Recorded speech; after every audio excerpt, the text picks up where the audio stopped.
The billion-dollar project to reach the Earth's mantle is being compared to the Apollo moon missions. The Japanese-led effort will drill down 6 kilometres beneath the seafloor, passing through the Earth's crust until it reaches the mantle, which has never been breached before. Project's co-leader Damon Teagle says that if successful, the mission could explain the origins and evolution of Earth itself.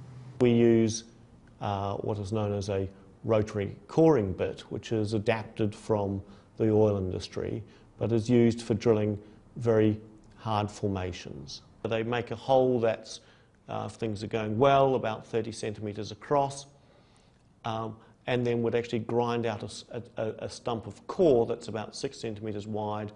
So if we have the core, then we can do chemical and physical experiments on the rocks and minerals that we collect. The mantle is a 3,000 kilometre thick layer of slowly deforming rock between the Earth's crust and its core. Despite forming up to 68% of the Earth's mass, its chemistry and composition remains a mystery. Japanese-funded deep-sea drilling vessel Chikyu is likely to be centre stage. It's already set a world record for the deepest hole in scientific ocean drilling history. Intensive geophysical observations of the sea floor are first needed to help the team decide where to bore. Fresh rock samples should explain how much water, CO2 and carbon is in the mantle and how it evolved over history. Recent discoveries of life forms found deep in the ocean crust have encouraged hopes for similar finds in the mantle itself.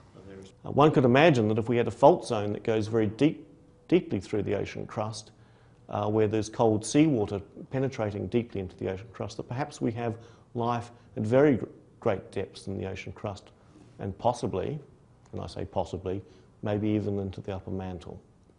The project is still in its infancy, with more funding needed before drilling can go ahead. Even then, the drilling process itself could take years, with current drill tips lasting only 60 hours before needing replacement. Teagle, however, remains hopeful that technological advances will improve the team's chances by the time they're ready to start at the end of the decade.